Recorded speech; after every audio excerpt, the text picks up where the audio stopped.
Og vi stokker bare hen. Jeg havde ikke stået de der måske. Så tager jeg det. Okay, super. Hvor skal jeg sidde henne med den her? Bare sidde nede bag nogle af de der piger der. Har du den ikke på USB-stikken?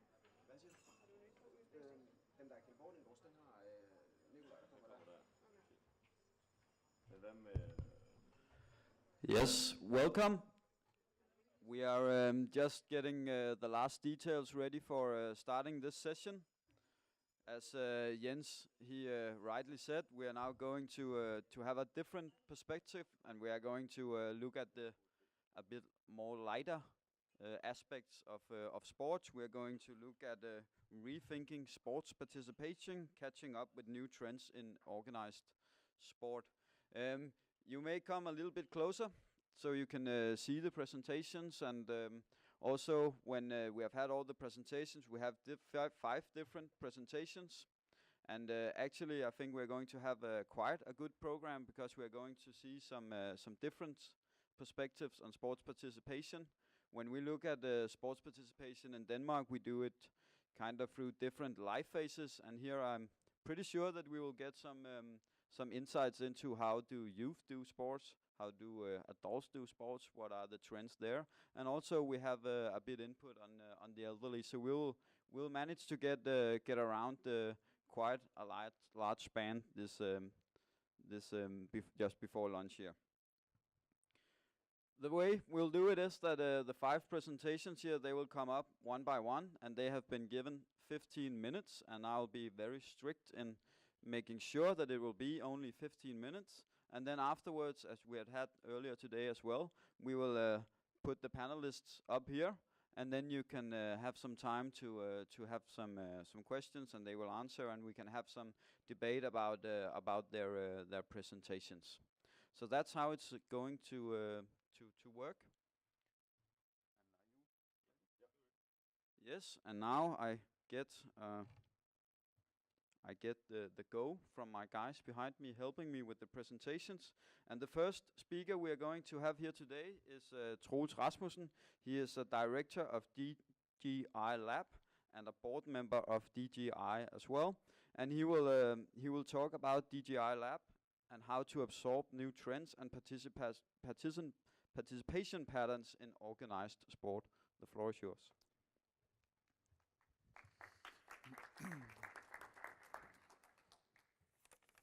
Thank you. Yes.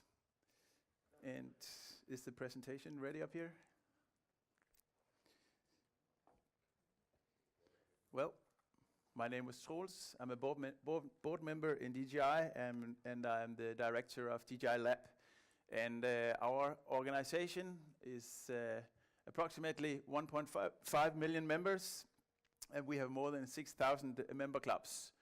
And our vision is to become the local club's favorite partner when it comes to sport and exercise on a daily basis. My department, DGI Lab, is focusing on projects and development. Of course, we work with developing and innovation in all regions of our organization. But in DGI Lab, we focus on projects on the edge of the traditional sports, projects across the traditional sports. And the department DGI Lab is placed in our headquarters in Vejle, and we have 15 project leaders working with inclusion, street sports, school sports, outdoor sports, and health sports. So that's a short version of DGI Lab. And now we're ready to go up here, I think. Do we have a... This is not the right one? Because I was actually asked 4 questions.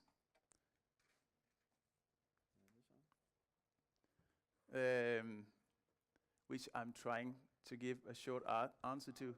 Now it's working. Okay, good. Thank you. These are the key questions for my 15 minutes. What happens if DGI do not develop?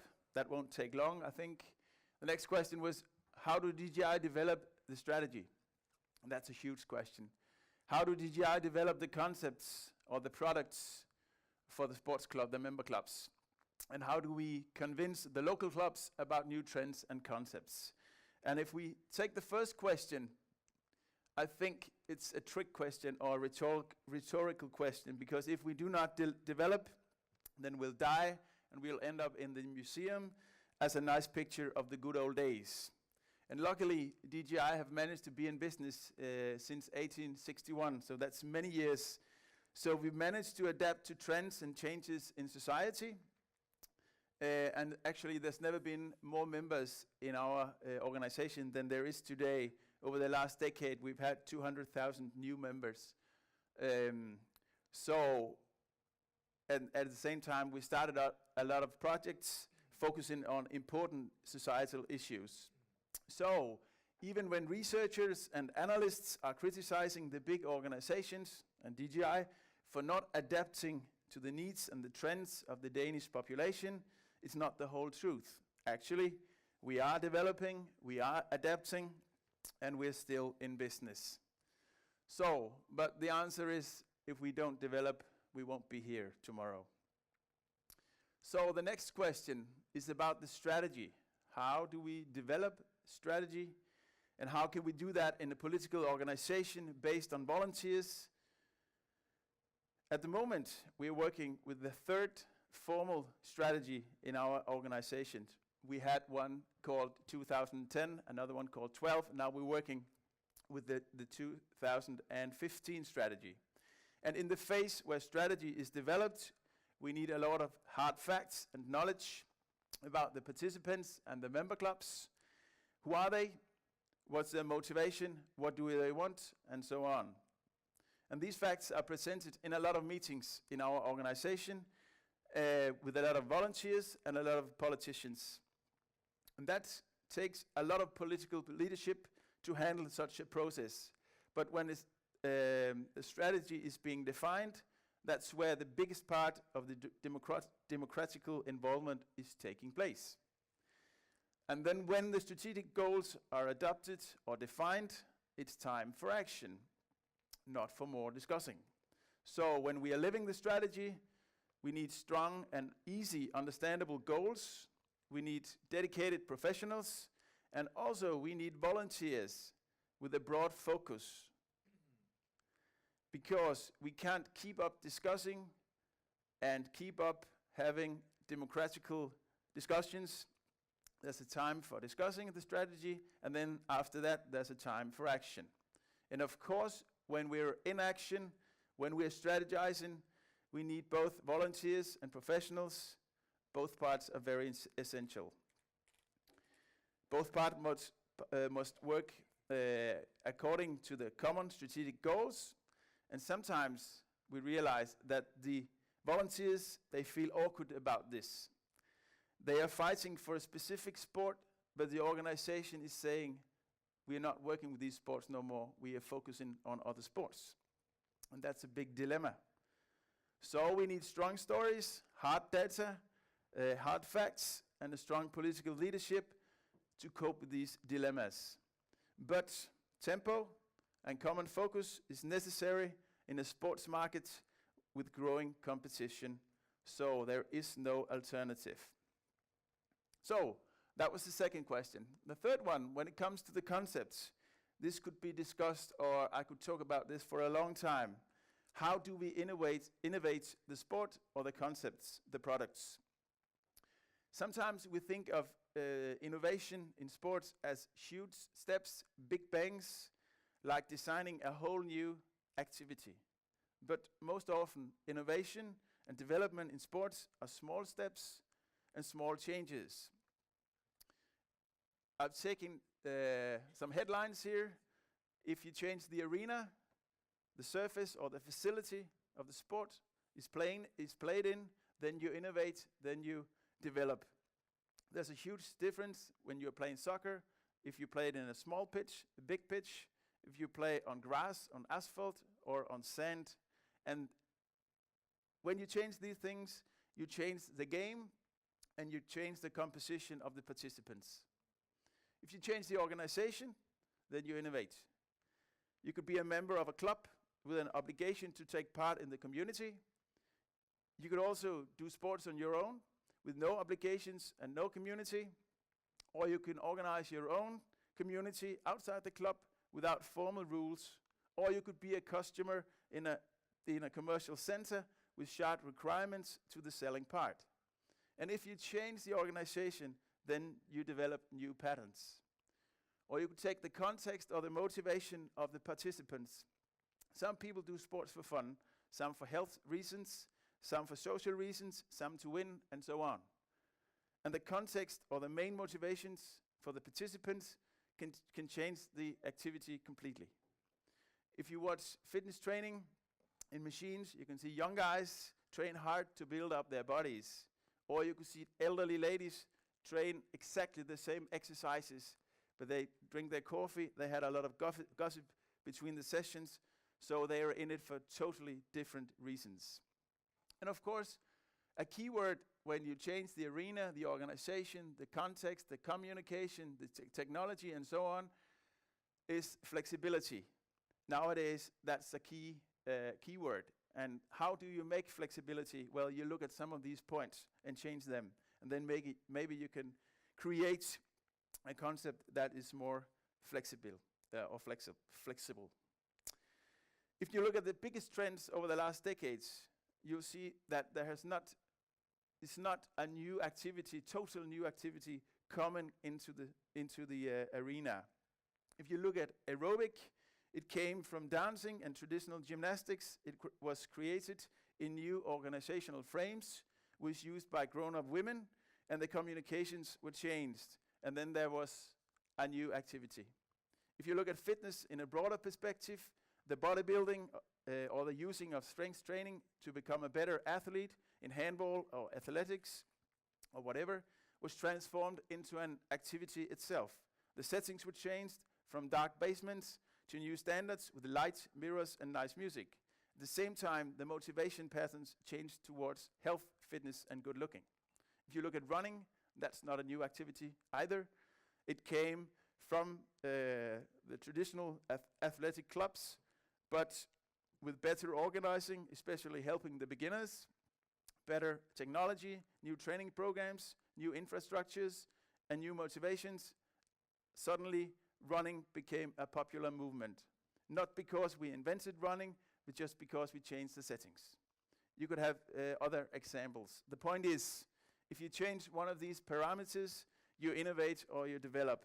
It's not necessarily a big bang coming out of the blue.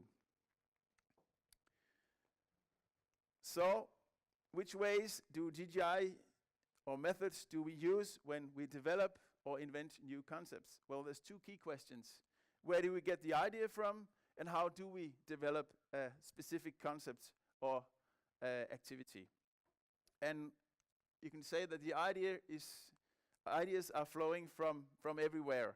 Of course, the most important is the ongoing dialogue with the clubs and the participants. How do they respond to our concepts, like the tournaments, the schools, educations, tools, and so on? For an organization with 15 regions and volunteers and professionals very close to the clubs, this part is very important and a main focus for us every day. Of course, we're also inspired by analysts and data produced in universities, by researching institutes, and so. Such data are very important to confront our self-image and the facts that are taken for granted. And even these facts are very important when we sometimes need to make a burning platform for changes. Then there's the inspiration from other contexts, other countries, communities, other organizations, other settings, and sometimes we just copy and paste. Other times we rearrange or reinvent to our setting. And then of course in the end there's also the political reality. Our own politicians could be in a situation where they want to send a specific message to the Danish society, so we need to do something specific, or sometimes politicians outside our organization want to see DGI take part in a public or societal matter, and then we do it. So that's where the inspiration is flowing from. And then how do we actually make new concepts? Well, of course, most often it's just adjusting the known concepts a little bit, and sometimes so little that you can hardly see it. But that's what we do all the time. But of course, sometimes bigger change and new agendas, they need special action and special focus. And when we need that, we can identify at least 3 ways or 3 methods. The first one is the project, making a project with a specific goal we want to reach within a specific period of time and with a specific amount of resources. The project is always challenging specific or defined problems. Working with problems is a way of developing which has been used a lot in our organizations over the last decade. And that's why DGI Lab was born. So the projects is one of the big ways. Then there is the partnerships. Because when you partner up with another organization, with other values, other working patterns, other competencies, then there is a solid base for establishing new methods or influencing the culture of our own organization. Good examples for us could be working with Utrecht from the financial sector about the partnership called Forsberg, which have created whole new questions for us and new key point indicators. Also, working with patient organizations in Gå I Gang have given us new understandings about sick people's everyday battles. Or at the local level, a lot of partnerships with municipalities have given new solutions and new thinking on welfare problems. And then also we have local processes in the clubs. That's always been a very strong focus for us. But at the same time, we've also focused a lot on formal education for volunteers. And over the last years, we've seen a decline in participation in DGI educations, but at the same time, an increase in local processes in the clubs where our consultants play an active part in defining needs and possibilities at the local level. In this meeting, a lot of important knowledge is produced, and that's what we use when we define the next concepts. So that's how we try to make the new concepts. And then the last question, how do we convince the local clubs? Yes, I'm finished in 1 minute. So, of course, nobody in the local clubs are doing things in new ways just because we, as an organization, or just because some analysts are shouting they should. The key questions are, what's in it for me, for my club? Who got the idea? Is the concept adjustable to my reality? And actually, a lot of times we discover that the middle question, who got the idea, is the most important. Because if we can find a way where the concepts that we create, they are adjustable to many realities, then the local club could say, this is our idea, we've got the credit for this, and we need to work in a way where the local club get their credit, and we are standing in the background, and they could actually say, this was powered by DGI or made in association with DGI. Sometimes, as an organization, we think that we are going to save the whole world of sports, but of course, the local clubs and the local people are the ones who need to get the credit if they should have the energy and the feel or want to keep on going on the local level. So that was the 4 questions, and the concluding remarks is that we need development and innovation, of course, otherwise we wouldn't be here. If we change one part of the activity, there is innovation and there is development. We get the ideas from many places, and when we make new concepts, there is 4 ways for us. And in the end, convincing the clubs, it's a psychological question. But if our concepts are good enough, we have a chance to convince the clubs that they should use it. Thank you.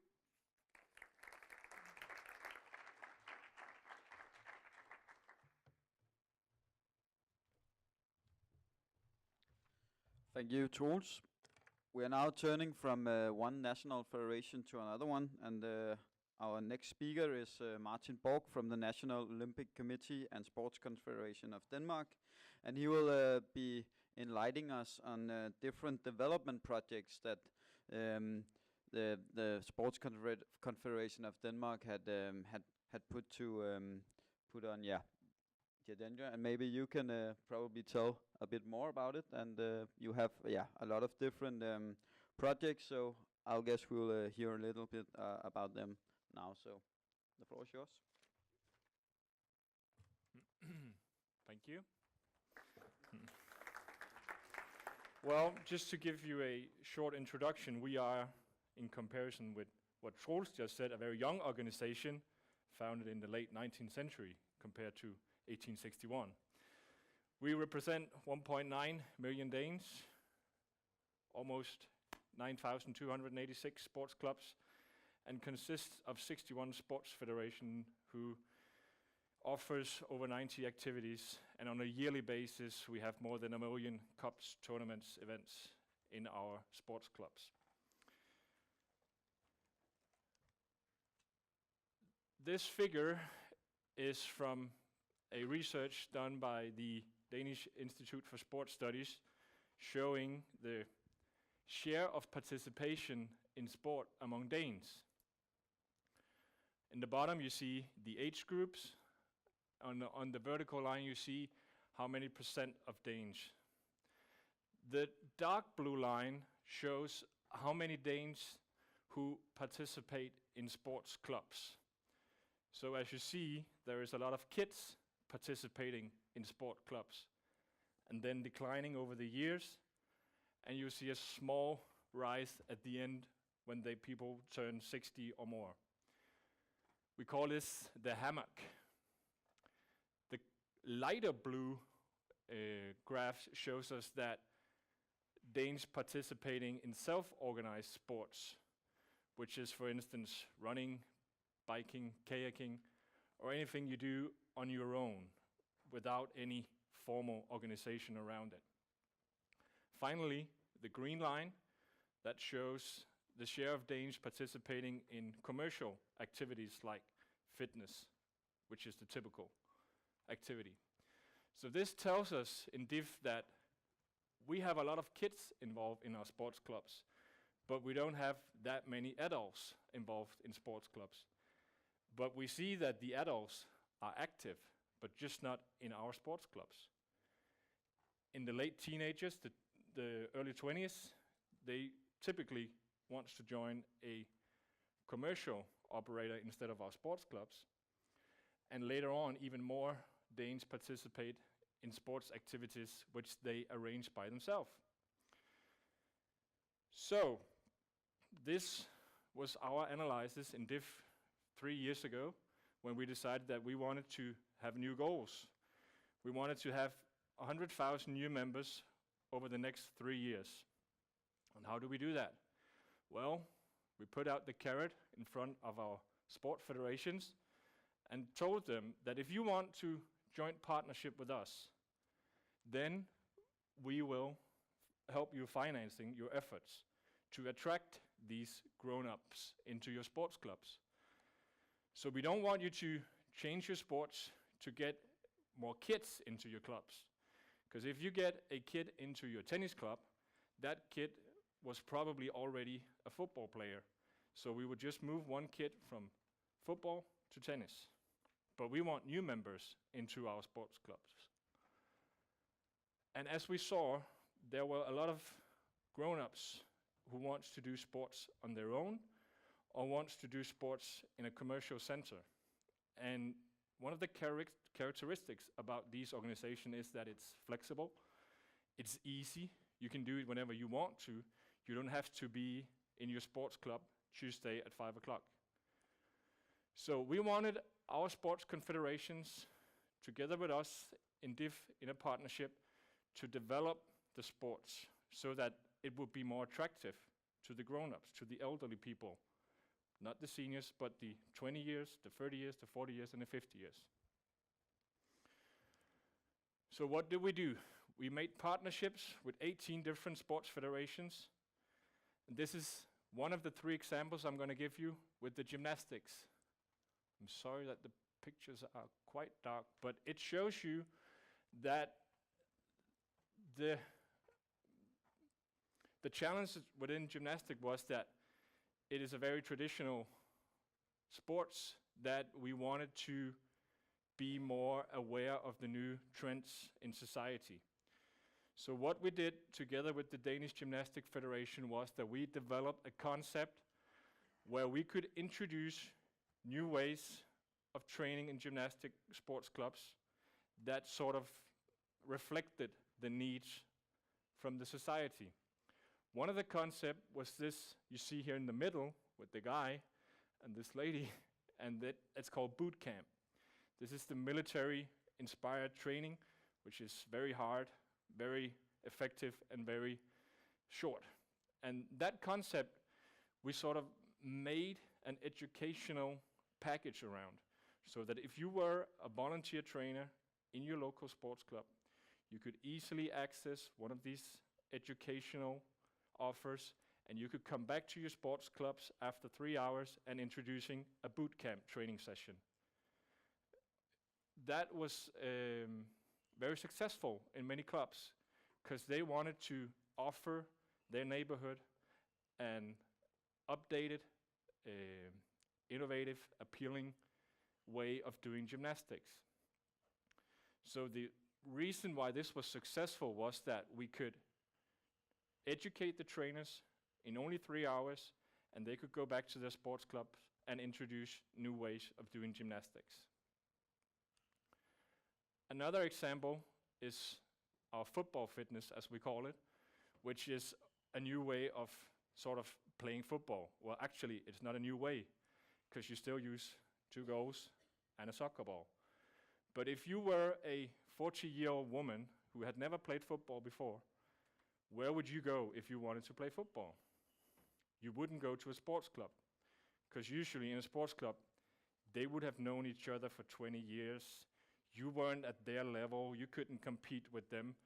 So we wanted to move the barriers for 40-year-olds to go into soccer, or to football in the sports clubs. So we introduced what we call football fitness concept, which is still football, but you just play it in smaller fields. You play it on a more flexible basis. You don't have to sign in for a whole year or a season where you train 2 hours every Tuesday, every Thursday, a match in the weekend. But you just show up and you play football with people who, like you, just have the fun of playing football. When we developed this project, we thought that this was going to be a huge success among men, because most men likes to play football and also have been playing footballs in their younger years. And it was also, and it is also, a success among men. But what has surprised us is that the women love this. They are running into the sports clubs and wants to play football in a way that we did not expect. And what is the key to success here? Well, we are working with volunteers in sports clubs who need some time to know that this is a way of playing soccer as well, because they are focused on the traditional way of playing football. But as soon as we get into the sports clubs, as soon as they see the results and the number of people coming into the clubs, they adapt this concept and they offer it in their sports clubs. The last example I'm going to give you is from the Danish Orienteering Federation. Orienteering is a sport in the forests, hidden away. You don't see it that often. But together with the Orienteering Federation, we have set up tracks or routes, over 150 of them, all over Denmark. Actually, there are a couple out here in this forest, right next to the hotel as well. And these routes are marks. You can go online and you can print out a map of this route. So you can take your family on a Sunday afternoon for a walk in the forest, and you can print out this map and you can engage with your family and your kids, and then you can do an orienteering. You can run it, you can walk it, it's up to you. You can also participate in it in the orienteering club, because it's a permanent track out in the forest. So, We haven't finished our projects yet. It's at the end of 2013. The 3 years have gone where we have been working with these development projects. This graph is also from the Danish Institute for Sport Studies, shows us that the hammock has gone. You see that the 20 to 50-year-olds are now at level with the 50, 60-year-olds in sports participation. The line you see below was the one I started out with, where we had this hammock effect, whereas the lowest one is sports participation in 1964 in Denmark. So over the years, we have more Danes involved in sports, and now we have no more of this hammock effect among adults in the sports.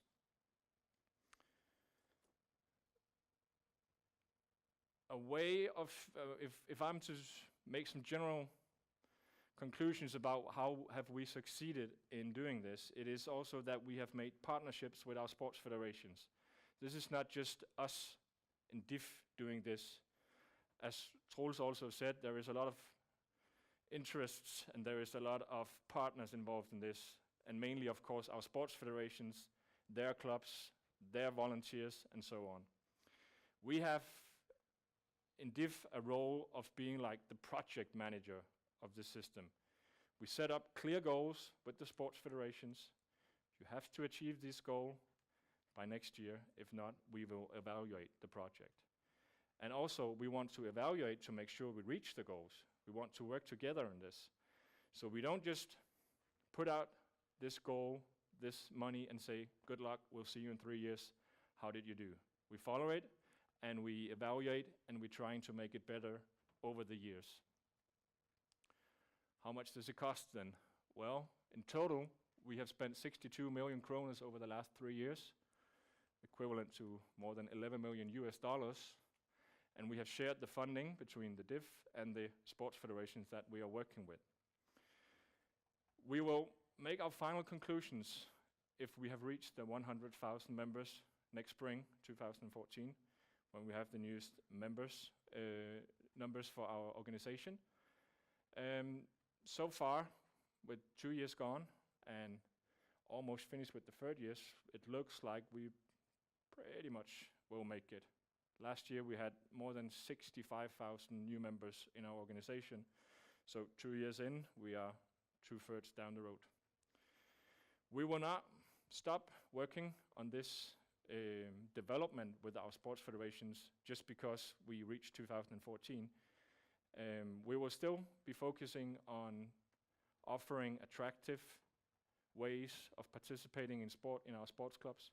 We will still trying to work with our federations to make sure that they offer an activity that appeals to the Danes. So just because that this 3-year period with our development projects is now coming to an end doesn't mean that we will stop it. We will continue working with this, and it has been also a lesson for our sports federations, knowing that we are no longer alone in the market. We have to develop our sports to continuously be a role player in the Danish sports market.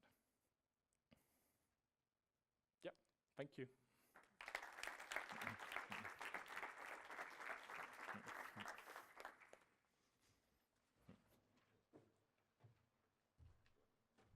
Yes, thank you. I must say, timekeeping is absolutely excellent.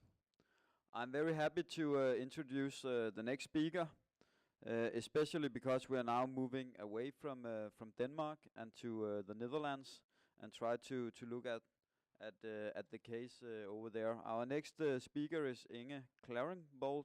I hope I got your name right. Thank you. And you will be talking a little bit about does the winner really takes it all? Or is it possible to change ideals of winning in amateur youth sport? So, there you go.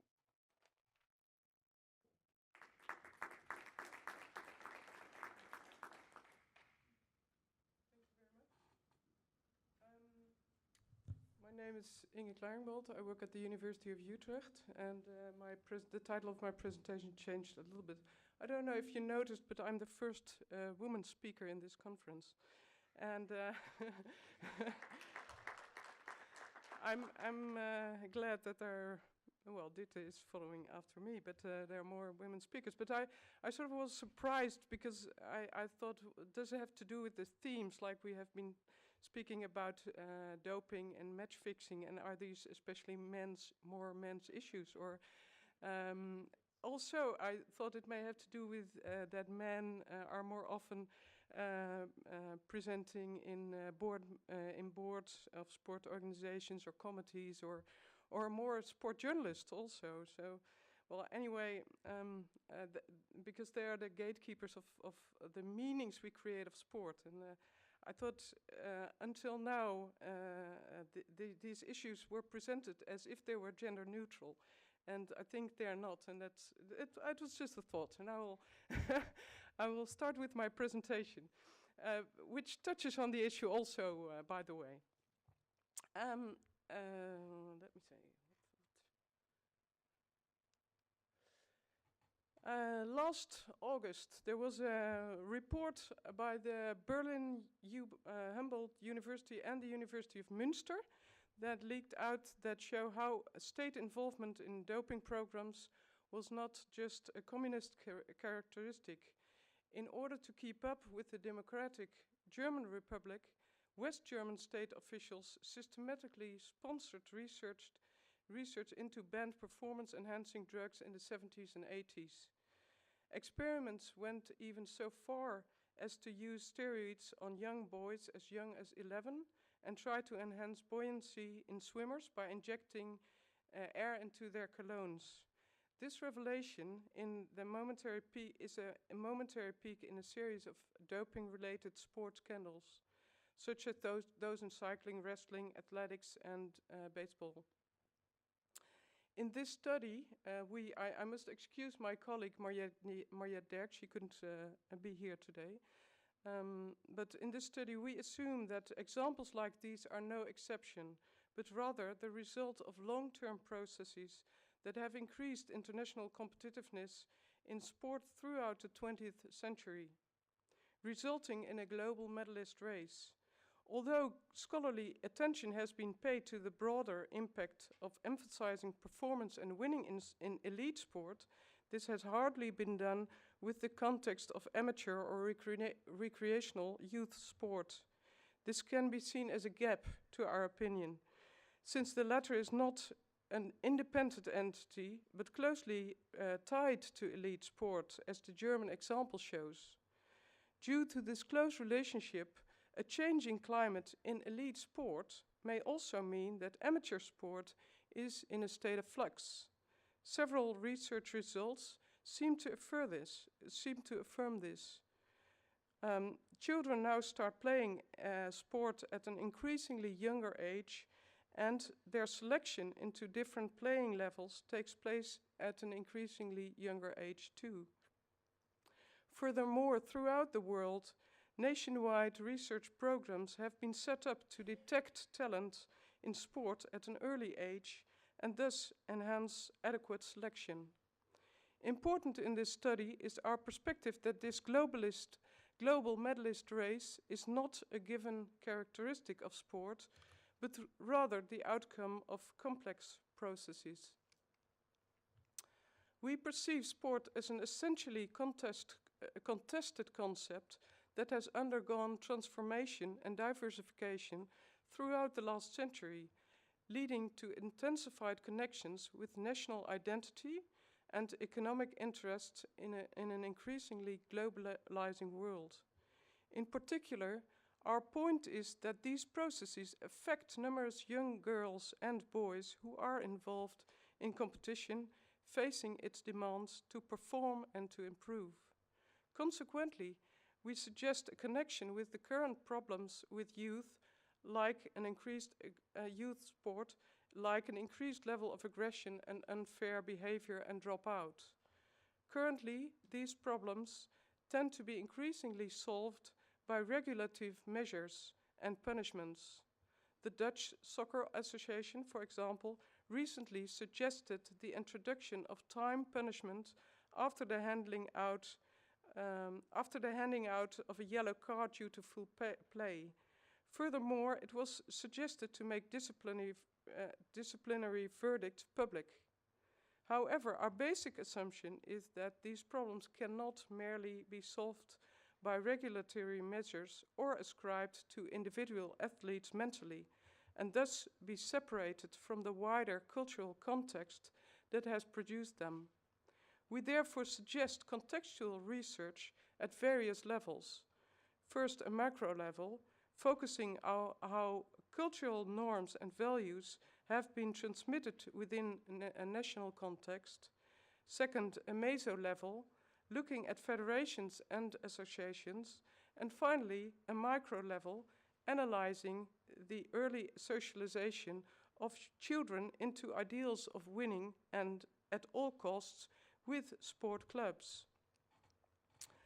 The practical purpose of this study is to contribute to a better sport climate for all youth participating in competitive sports, assuming changes in aggression and unsporting behavior can be organized and realized through a better understanding of the processes that underlie current competitive club sport.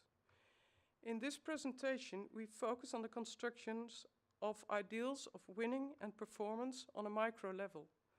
The central question is on how Dutch parents construct and negotiate meanings about winning and achievement in the involvement with their sons' soccer. I go to the method. In this presentation, we focus on outcomes of a pilot study among parents' involvement in their sons' soccer play. We chose boys' soccer to conduct this pilot study since it is the largest participation sport in the Netherlands. On a total of almost 4,800,000 members of all clubs, soccer has almost 1,200,000 members.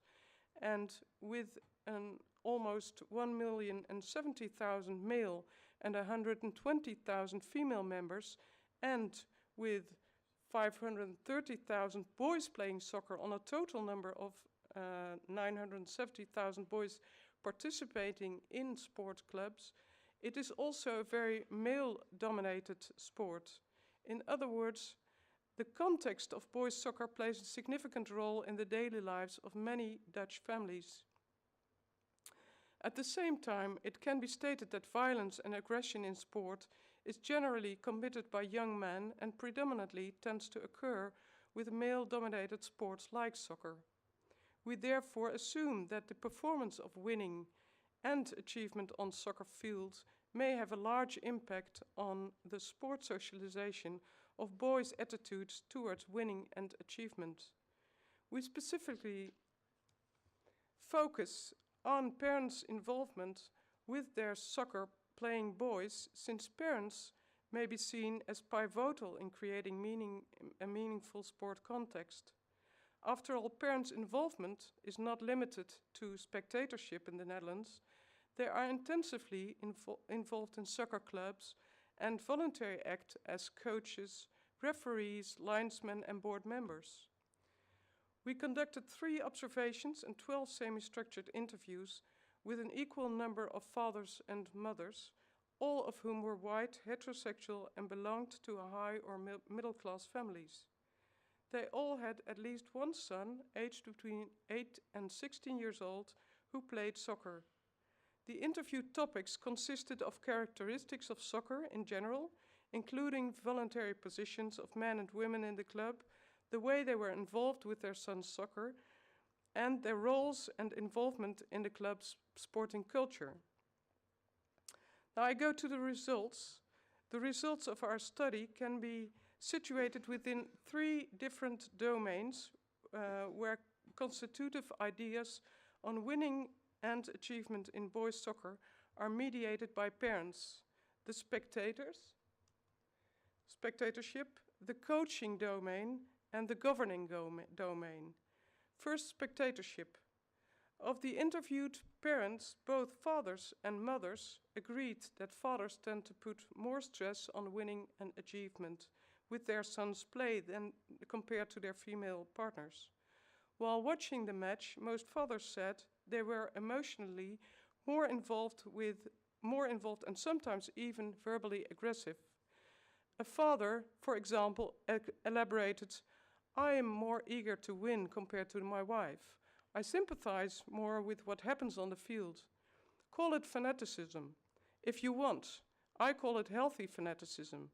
Yet my wife isn't able to accompany me to the matches, for she cannot bear my expressions. It spoils her pleasure." This example displays how his wife, who obviously represents other values, withdraws from the soccer field, while the father claims his fanaticism as being right and healthy.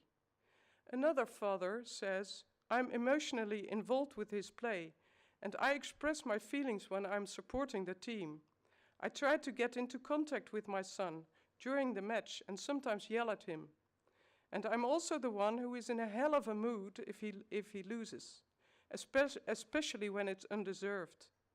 Furthermore, parents reported that when these boys were young, mothers tended to attend the matches more often, while the number of fathers increased along the level of the matches.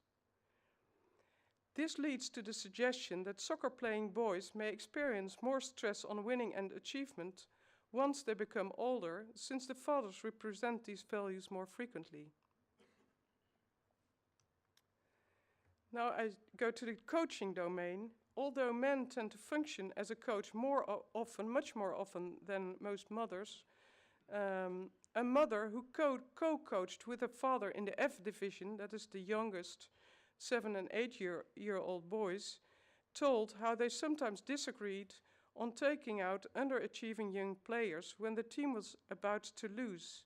In her opinion, all boys at this level should play the same amount of time, no matter what the score was. However, the father preferred not to change a boy who played well once the team was behind. She said, "We always disagreed on this point. He always wanted to win, and so do the children, but he's extremely eager to win. At a certain moment, it escalated. He could be very tough on the boys. Once there was a boy who had just gotten onto the soccer field. He was a bit of a softie, and he missed a ball, and because of that, the opposing team scored a goal. The father started shouting at the boy and took him out again, which was ridiculous because he had just gotten in. I said to him, 'Look, the boy's 8 years old, and you yell at him. We had agreed that I would replace the players and not you.' The main issue in the fight between the mother and her colleague was that the mother intended to value equality above winning. She stressed the interests of those very young athletes that tended to become marginalized with a selecting context.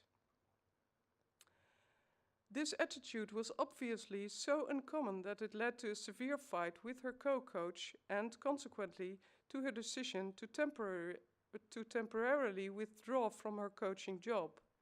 This implied that the dominant focus on winning could continue. The mother also stressed how severely important winning was to her colleague.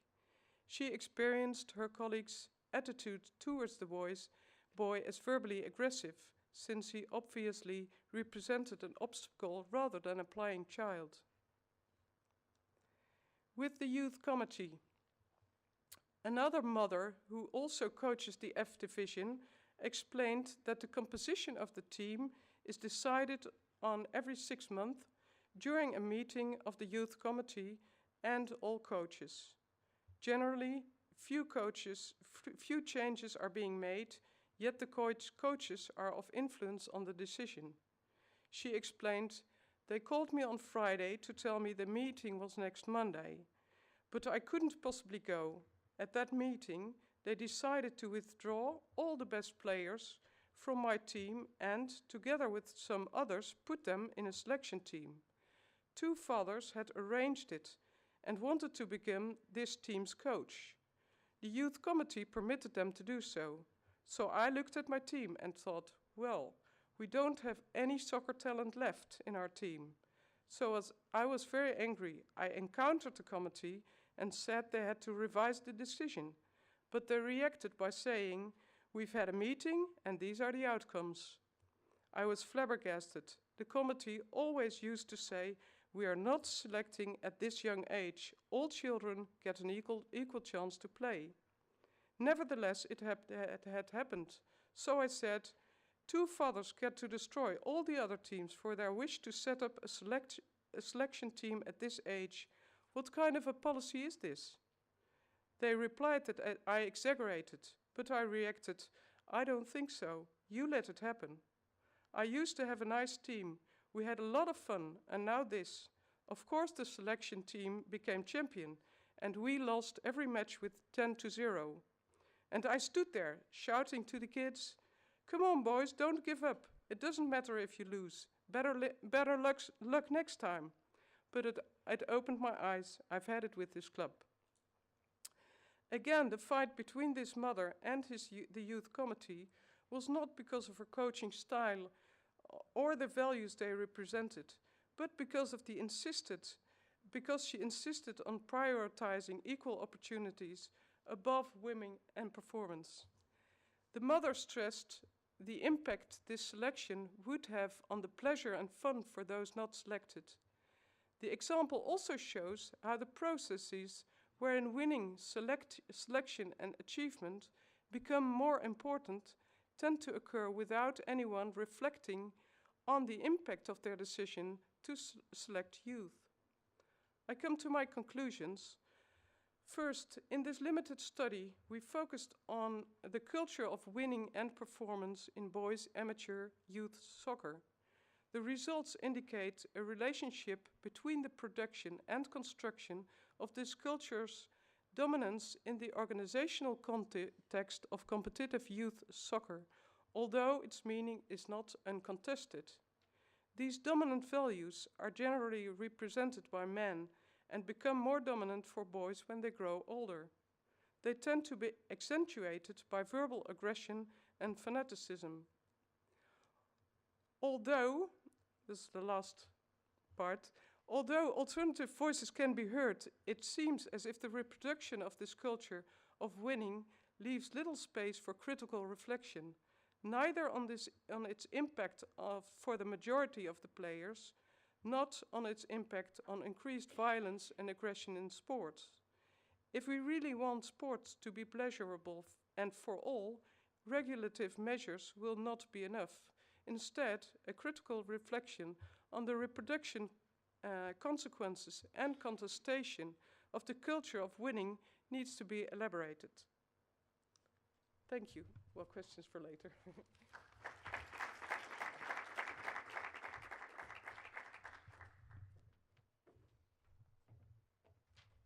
Yes, thank you. We will move on fast. Our next speaker is Keld Bordinggaard. He is a former national football player. I think we can say for sure that he is an expert in football. He also been a national coach of the under-21 team. And I think actually we will see quite a good development here from your presentation on to the next. So, Keld, the floor is yours. Give him a hand. Thank you. Thank you. Can everybody hear me? No? Better? Thank you, Inge. You just made me the first male presenter after a female presenter. Excuse me?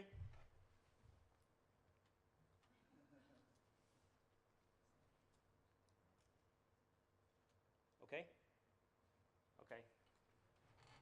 Okay, first of all, thank you again, Inge. You addressed some of the problems that we tried to address in 2005, 2006. And that's why I'm here to tell you about that story. What did we see? What did we do? And what has happened?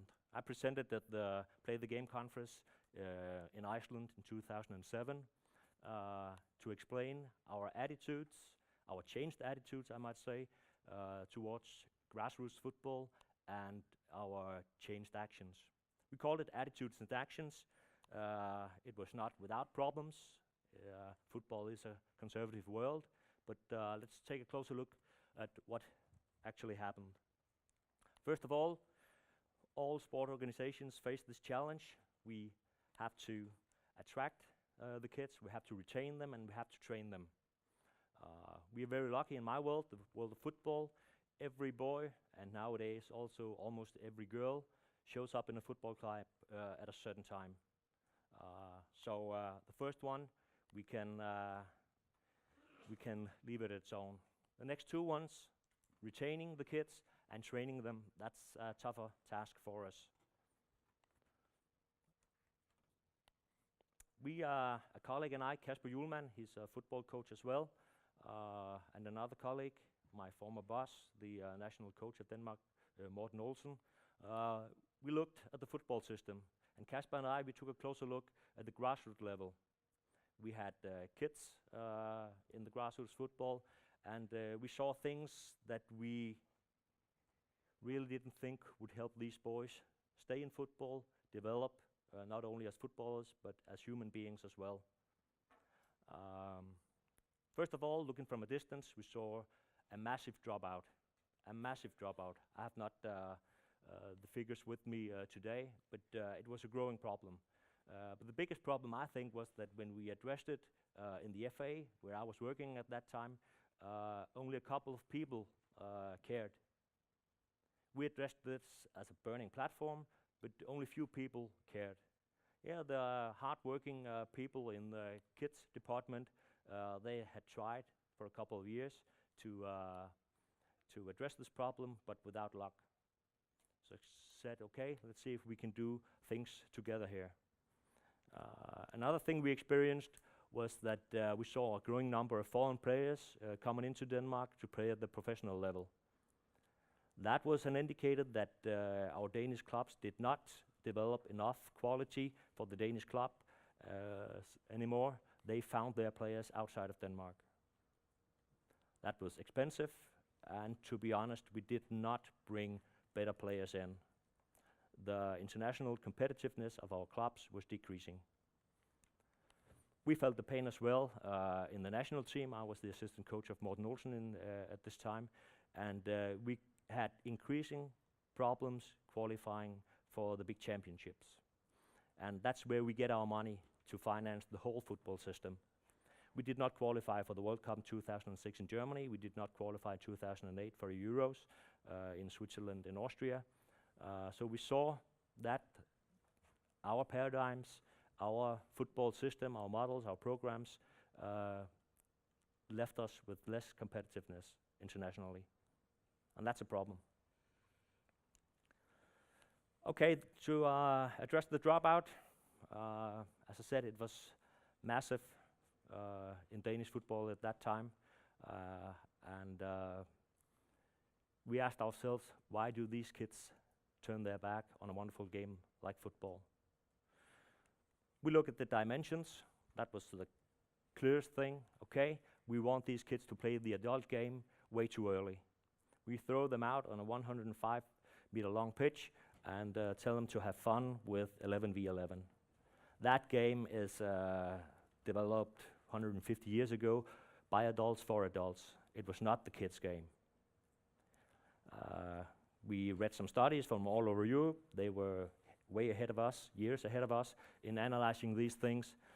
So it was obvious quite quick that we had to do something about the dimensions. Smaller pitches, smaller teams, that was part of the solution. Another thing was the environment. Inge addressed that very beautifully with her study. Winning is everything. That's a problem for a child. If winning is everything, the loser is nothing. And who wants to be a nothing? Certainly not the kids. So this environment was part of the problem as well. And it's tough to change a culture. We tried, we still try, and we are not even close if you ask me, but let's get back to that later. We kept working on this topic. I traveled all around Denmark, almost until I stopped at the FA in 2011 to address these problems and try to persuade coaches and boards around Denmark to buy into these new ideas. The first thing we should do was to listen to the kids. That's probably the fourth form of communication we've never really learned. We can read, we can write, we can talk, but can we listen? We couldn't. We had all the answers, so we tried to provide all the answers for the kids. We knew what was best for them. But when we listened to earlier studies and to the kids and asked them, why do you quit organized sports? We have these reasons. I lost interest. I was not having fun. It took too much time. Coach was a poor teacher. Too much pressure. Only number 3 has nothing to do with the environment in the club. Only number 3. The rest we could do something about. This study is from 1990, so we couldn't say that it was new knowledge. It was just isolated from us in the Danish FA. There's a beautiful drawing here where you can see what we actually did.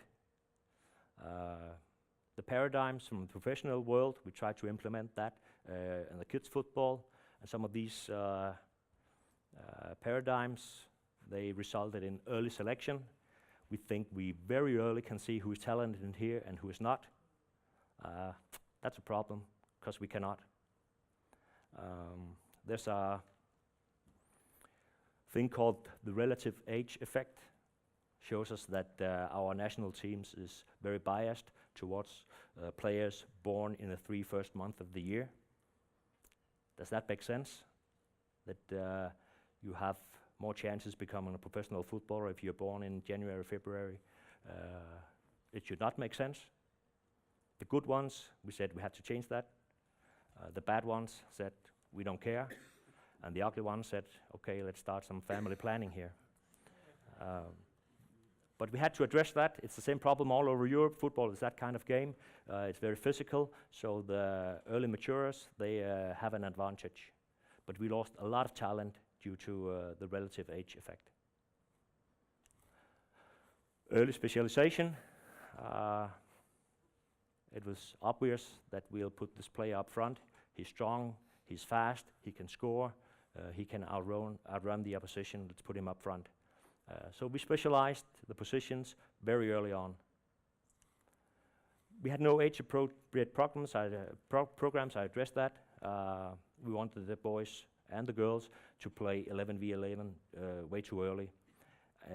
At a time I was coaching my daughter in football. I'm sorry, Inge, but I was one of the parent coaches. She didn't like the game. She was more into gymnastics, but her friends from school, they showed up in the club, and she did too. And I arranged the game, and then this 10-year-old girl, not my daughter, another one, raised her hand and asked, "Coach, why do we have to run 100 meters to score?" I said, that's how the game is. The goals are there, but it made me think, and it made her go home and never show up again. So I learned a lesson that day. So what we realized when we looked into the kids' football at the grassroots level was that we implemented the professional football way too early. The paradigms of professional football were put in place and out there on the fields way too early. And I think that's a general problem we see not only in the football world. The professionalization of youth sports is growing, and it's a growing problem as well. We see it everywhere. In Denmark too, we too start to pick the talents earlier and earlier, bring them into the professional clubs because that's good for them. I'm not sure. I've seen studies from the US, they've done that for years now, and what they see there is overuse injuries and mental burnout because these kids, they train a lot.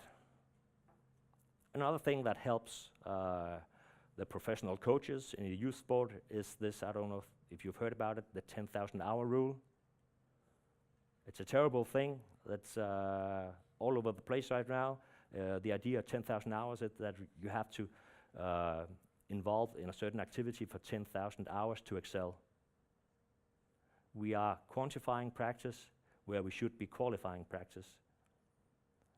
The problem with these figures, 10,000 hours, is that when you look into the real world, you see some clubs in our world bringing out world-class talents with a lot of less hours. Take a club as FC Barcelona. A 9-year-old will, when he reaches the age of 19, have had 2,900 hours in the club. 2,900. And we tell our kids to practice 10,000 hours. And they hear that in school, at practice, and we see the results: overuse injuries and mental burnout. So be careful when you hear the 10,000 hour rule. I've just seen the Scottish FA is embracing the 10,000 hour rule. Happy I'm not a Scottish boy.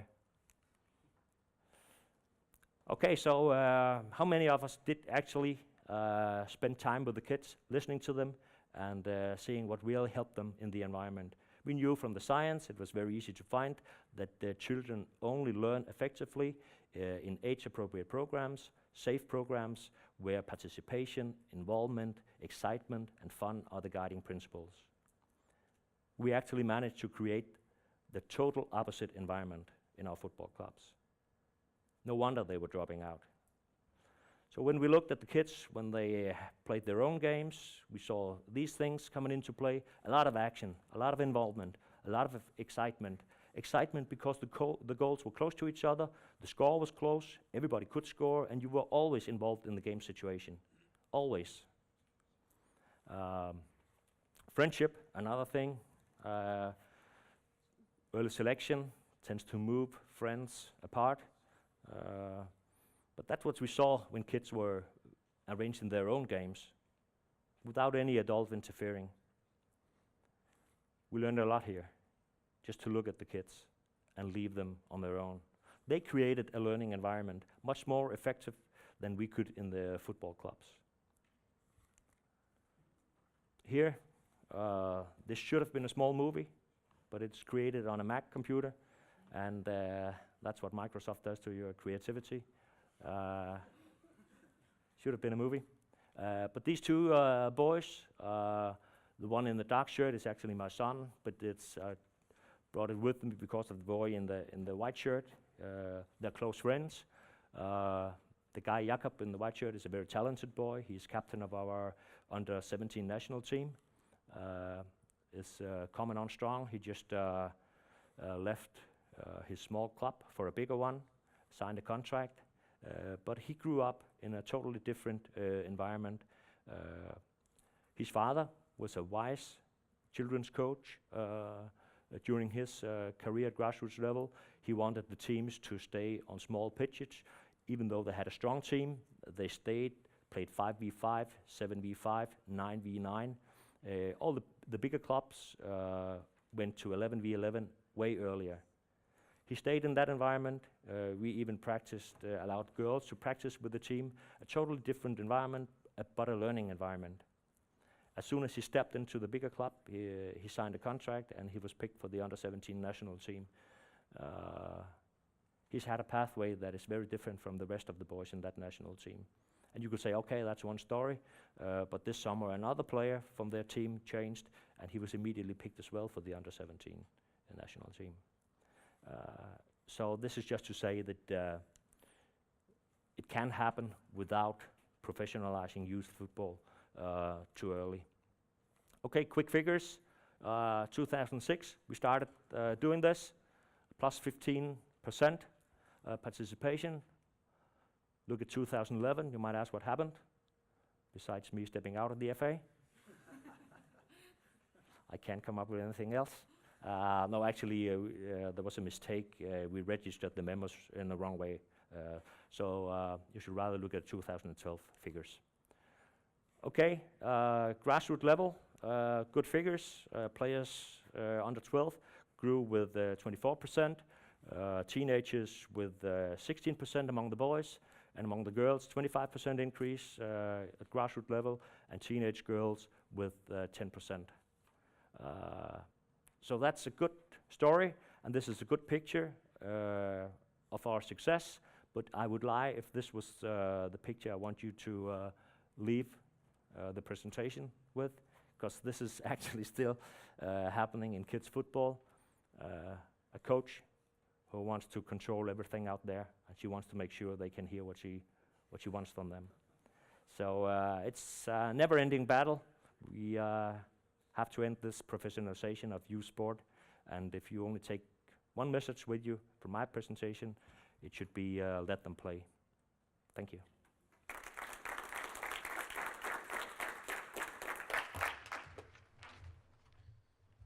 Thank you for telling us this good story from football. We're now going to wrap things up and hear a little bit about sport for elderly. And I'm happy to invite my colleague from the Danish Institute for Sport Studies, Play the Game, Ditte Toft, to the stage, and she will then be the second female speaker today. Give her a hand. Thank you. I hadn't been aware of the few female speakers, but yeah, we'll step on to something very different from what we've just been hearing about children and youth. We're gonna look at the elderly, and the setup for this is a report that we did on the Danish Institute for Sport Studies, and it has been looking at the many elderly who are actually able to do sport and to be physically active, because that's also a very big and interesting group. As you see, I've been given the headline "Teenagers of the Future," and one might ask why. Well, first of all, today elderly don't want to become old. They don't consider themselves to be old. And at the same time, they won't just settle for anything any longer, like we see with the teenagers. It's the report on the right. It's in Danish, unfortunately, for the many of you who are speaking English. But we have taken data from different research we've been doing at the Danish Institute for Sport Studies, and I've been doing some interviews with different organizers in the field of sport for elderly.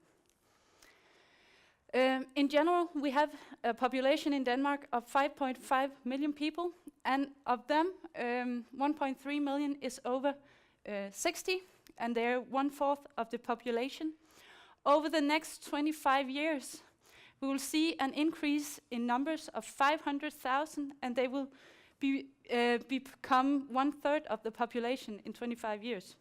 So there's a big and growing, interesting group. And at the same time, we see that this group is very aware of the importance of staying active the whole life. And this is shown in the sports participation. This is people over 60 where very few in 1975 were active, but in 2011 we actually see that 62% of those over 60 in Denmark do sport or exercise regularly. And this is if we look at the different age groups, that's very similar to many of the other adult age groups. But we need to be aware of the numbers below, the inactive elderly. Because whereas we have quite a few who are only currently inactive among the other age groups, adult age groups, we see that more among the elderly just say no, so they are more permanently inactive.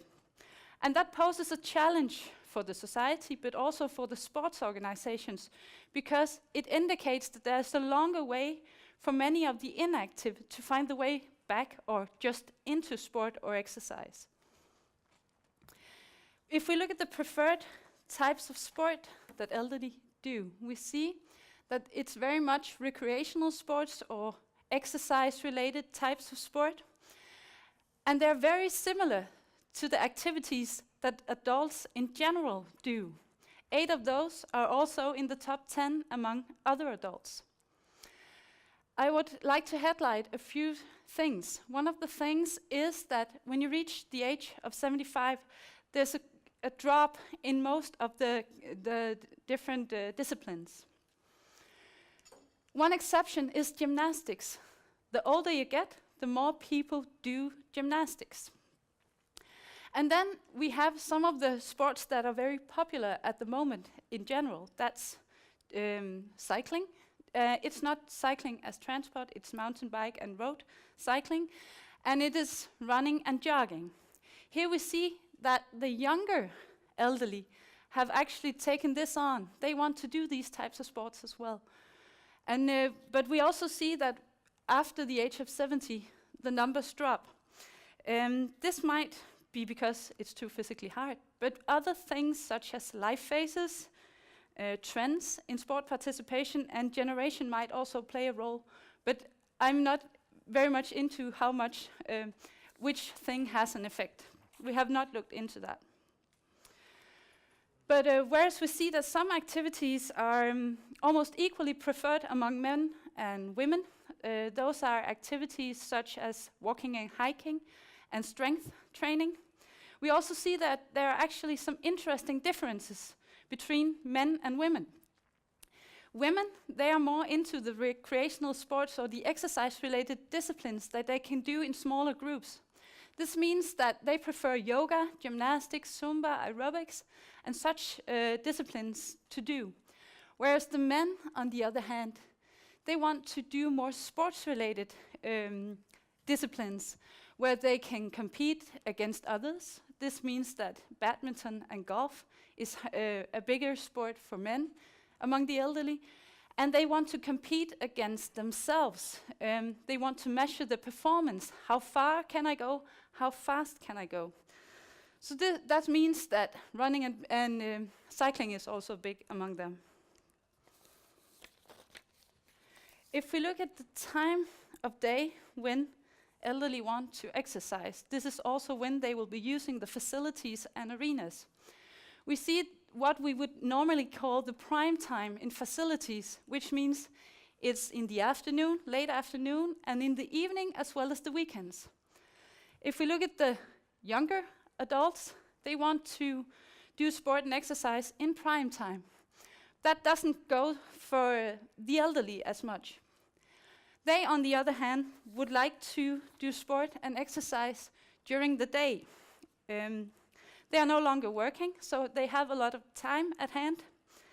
And some might replace work with sport and being together. Instead of the colleagues, you now have the people you do sports with. That they don't want to exercise in the prime time is a good thing in the sense they are growing in numbers, but they will not take up so much extra time in the prime time. Instead, the problem might be that they're taking up time during the day when the schools have most of the public facilities at their disposal. You could ask if there's a conflict. When I did my interviews, the reaction was actually that if organizers of sport for elderly, as well as the schools, are willing to think creatively, if they think what types of facilities can we use, for example, and if they're flexible and they want to cooperate, they can find room for both the many children who want to be in the facilities or in the arenas, as well as the elderly. And if we look at the arenas or facilities they use for sport, they are very similar to the facilities and arenas other groups of adults use. But that's why it's because it always also reflects the type of sports they want to do. So this means that because of walking, hiking, running, and cycling is high among this group, they want to be outside. But also smaller facilities that are suited for gymnastics, Zumba, strength training, and so on, they score high in this group. We know that facilities and arenas for sport plays a role for the sports participation. I know there are some people who are going to go into this later today. But it makes it very important that the elderly are satisfied with the facilities, so they will do sport and exercise. And we see that they are actually the adult age group that are most satisfied. And it goes in different aspects. There's the access. There are accessible and relevant facilities found locally. And it's in the quality. There are good facilities and arenas for them. And they feel safe or feel secure when they are in the outdoor arenas as well as in the indoor facilities. And this is very important because this is also the group of adults who say that facilities and arenas play a big role in their sports participation. They are the group among the adults who say it plays the biggest role. So how about the inactive? Well, whereas family and work is the biggest barrier among the younger adults, we see that health is the biggest barrier among the elderly. But also many think that they have become too old to do sport and exercise. And this, I think, to many sports organizers is a challenge to figure out if they can change this perception, because what we see in society in general is that what they are saying is that you need to live a healthy life, you need to be active the whole life. So how can we change this perception and get the more than 30% who are inactive to become active? As we saw with the different types of disciplines, this group was the group of elderly were doing. We saw differences between men and women, and we also see a difference in the barriers. Whereas women are more hindered by their health, they reach the barrier for when they can do the everyday life things. They reach that barrier earlier. So this means they are more hindered by their health. Men, on the other hand, they lack the interest and they spend time on other things such as work or doing other interests. And what we have to take into account here is that we need different strategies when we have inactive men and inactive women. We can't just make one activity that's suited for them or something to overcome this barrier. Then are the many who are active. Well, what we see is that there are two big motives. First of all, there's the social motive. You want to meet up with others, you want to be part of a group, and that means that it's very important when you have activities for elderly, that there is an opportunity to sit after the training and be together, drink a cup of coffee and talk with the others. And second of all, there are the health motives. We see the conscience about the importance of staying active is increasing in this group, so they want to stay active. Then there are the new generations of elderly. We're back to the teenagers now. We see that while you were inactive, when you became old, you sat down on the couch. Today, the elderly, they want to stay active and they don't consider themselves old. I interviewed a person who said, people start considering themselves old at the age of 80. And the average age in Denmark is 79. There's some irony to that. But it is reflected in their sports participation that we see these new generations. Many more want type-specific sports, and many want to continue doing the sports they have always been doing.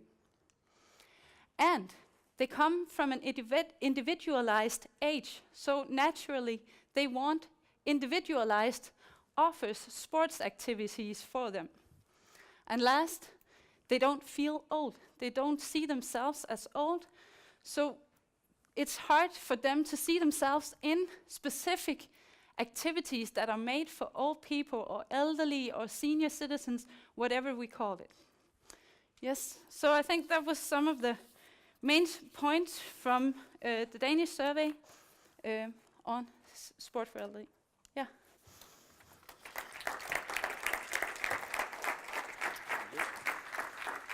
Thank you, and I now want to invite all the presentators to go to the table, and we will have. I know that the clock is running, but I also know that luckily we have a pretty long lunch, so I'm pretty sure that we can have time for some questions. And I will of course ask you to be pretty brief, and if you can direct your question to the speakers as well, I think that will be a good idea. And then I have to please remember to state your name and your affiliation. And I think we got some mics. Is there any questions? No, I can start with one. Keld, you told us about how you kind of changed the way of football to be a success among the children.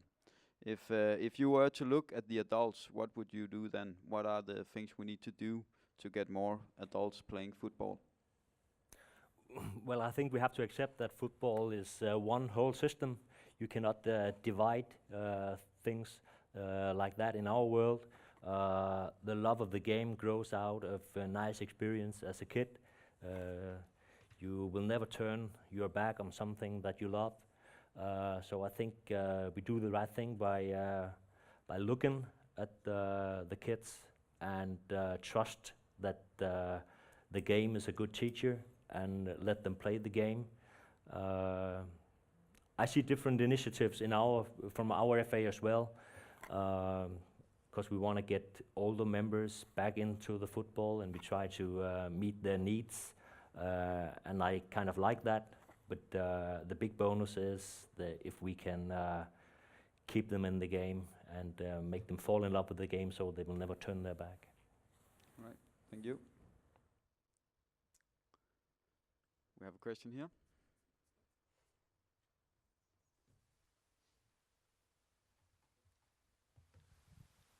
Thank you all for your presentations. I am Troels from the Danish Institute for Sport Studies. My question is actually also directed to you, Keld, but you presenting DGI and DIF might also be interested in replying.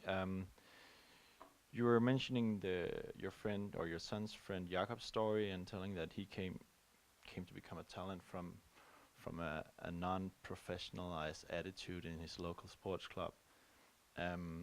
And that made me think, what is the point of changing the attitude at local sports club level?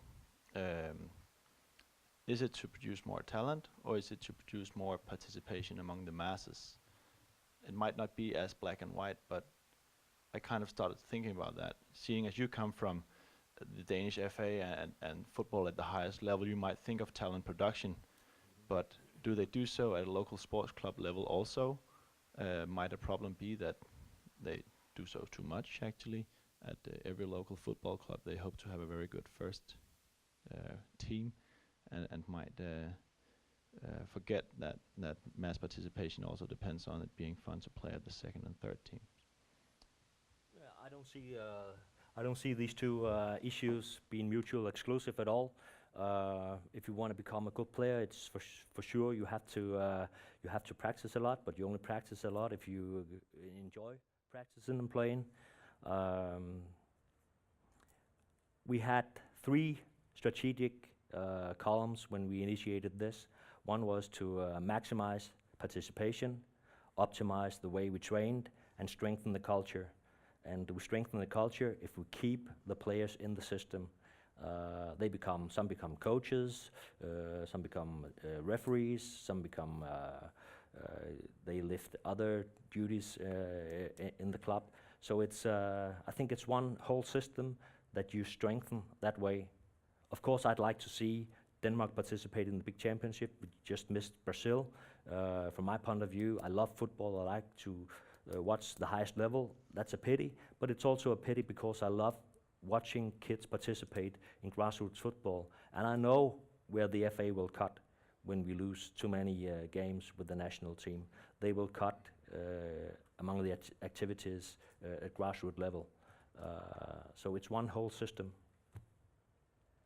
Right, thank you. Troels, you have a comment? Well, yeah, because I think that soccer or football is a very interesting issue when it comes to this, because the things that Keld and his and the other guys did way back in 2005 and 6 have been a revolution for kids soccer, and that's very good.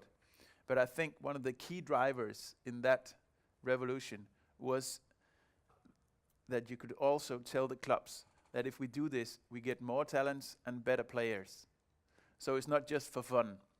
It was to create better soccer players and more talents. And if you look at the grown-ups, the 25 until way up, debut, and we other organizations have tried to make concepts for this group. We've had universities making studies stating that it's better exercise. We've had Eden telling us, why don't we do like in England? We went over there, we saw what they did. We've got the football factory in Denmark coming into the market, and we're trying to address the grown-ups and make a concept so they can keep on playing soccer. And as Martin said, when we work in the clubs, there's a lot of conservatism, and we actually realize that it's very hard work. And I think the reason why it worked so good for the kids was that you can also state the talent argument. You can't do that for grown-ups. So we still miss some links before that becomes a popular movement for grown-ups. All right, thank you. A new question here. Yeah, Jan Hout. Does it work? Yeah. Jan Hout, University of Frankfurt in Germany. My question is to Ditte in the first glance, but maybe interesting for the others as well. Is social class, social stratification still an issue concerning sports of the elderly, but also concerning values, dropouts, everything else?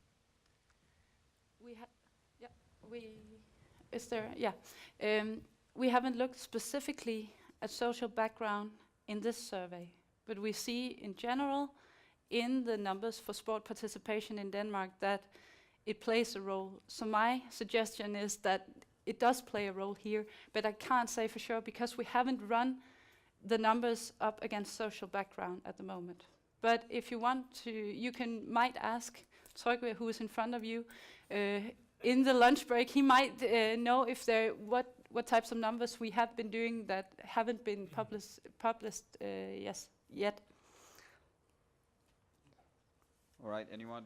Yeah, you want to comment? Yeah, just to add to that, every project that we make with our sports federation is based on serious analysis, saying what are the barriers here, what are the motives here, and of course some of them are related to social class as well. So we take that into considerations, but it's based on what kind of project are we talking about. All right, thank you. We have got a new question. My name is Kurt Wachter from the Vienna Institute for International Development and Cooperation. I was also involved in some projects on the EU level on sport inclusion, looking at migrants and sports participation, and maybe that's something for Keld. So you didn't mention any like other barriers than having, I mean, like the ones you mentioned, but what about immigrant background, gender? I think the experience we have in Austria, for example, so there was a total absence of minority players in the national team until 2005. Now the new generation with David Alaba and others, so they made it, so there was a barrier beforehand. I think gender is also a problem. The FAs, they don't provide sporting programs for girls, so I think that's still a big barrier. Yeah, just to address girls football, I think the Danish FA has done a tremendous job attracting girls to football. That's not a problem, but we have yet to see immigrants coming into the national team, that's for sure. And we are looking into it. I know it's part of the coaches' education. How can we meet these players? But from my point of view, we ask a lot from the immigrants. They have to convince us in society. Okay, who are you? Do you want to be part of this society? They have to convince us in the schools. They have to perform there as well. We ask a lot of the pupils in the school. And thirdly, they have to excel on the football pitch as well. So they are actually fighting 3 battles at one time. That never happens to a Danish boy. He's part of the culture. He's accepted. He has one battle, and that's on the football pitch.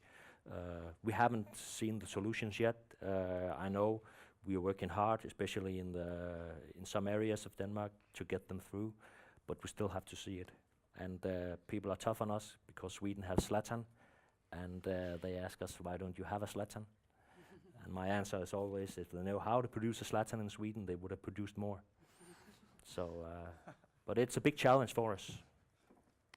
Yes, Troels has a comment, and then we will have time for one more question. But please comment. Just a short comment on the inclusion issue, because we're actually working on the streets with street soccer, and that's a very strong focus on especially boys from socially or areas where coming from parts of the society where everything is not so easy, and we actually start outside of the clubs just to give them a chance of playing soccer in the streets, and then after a while we try to see can we create community, or can we create a club here? So it is on the agenda. All right. Final question? No? Then I think we have one here. Yeah.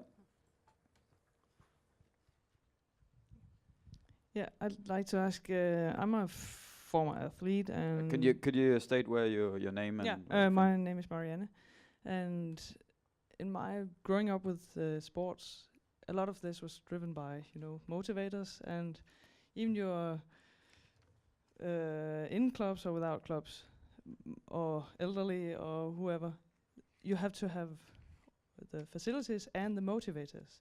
Do you see a problem with our lifestyle? We want to keep active. Do you see a problem with getting the motivators in the clubs or in schools? Who's driving this initiatives? And then what do you do in Holland to make the girls back on stage as motivators for the girls?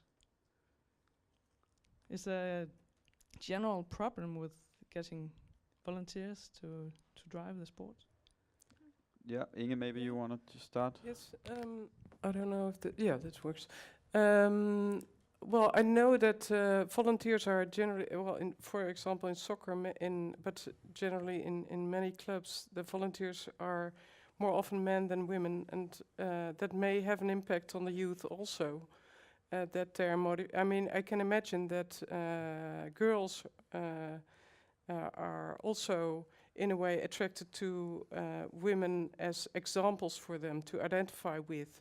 But on the other hand, there's a sort of dominant idea of that tells us that male coaches are better than female coaches. So that's a bit contradictory also. But I think most coaches are rather enthusiastic, so it's not that they will motivate the children, but it's not always, because I also interviewed quite a few young athletes, and I think it's not so that they are not. They have a different. What your story also said. They have sometimes a different perspective on how they want to be motivated. For example, they want to be involved. They want to become enthusiastic, etc. So if the coaches are stressing on, for example, they want to get better, but they don't want too much stress on the winning and performance. So there's a bit of a difference, I think. So maybe coaches could be a little more aware of what children want. They tend to tell them what to do, but not ask them what they like. Right. If that's an answer to your question. Yeah. Ditte, you will get the final comment or answer on this one. Well, if I have to answer from the sport for elderly, I didn't touch upon this, but we have some results about the clubs. How are they doing, the clubs that have many elderly? And they are doing very well. And we see that the volunteers among the elderly are very engaged when they are volunteering, and there are many of them. They just have to find it relevant. I think that's important when you have clubs with children. You can't just say to one who is over 60, come and train our football girls, if they're not interested in training football girls. So if it's relevant, we see that they are very engaged in volunteering. Yes, final comment? We can see that from our research, that a lot of club leaders, they say that one of their biggest challenges is getting volunteers. But we can also see from the research that they actually succeed with it. So somehow they find new volunteers. All right, thank you. And thank to all our presenters. I think it's been an exciting session, this one, and we will continue after the break with also a little bit more about this rethinking, and it will be rethinking sports architecture and sports for physical activity, and it will be in the room A8. Have a good lunch.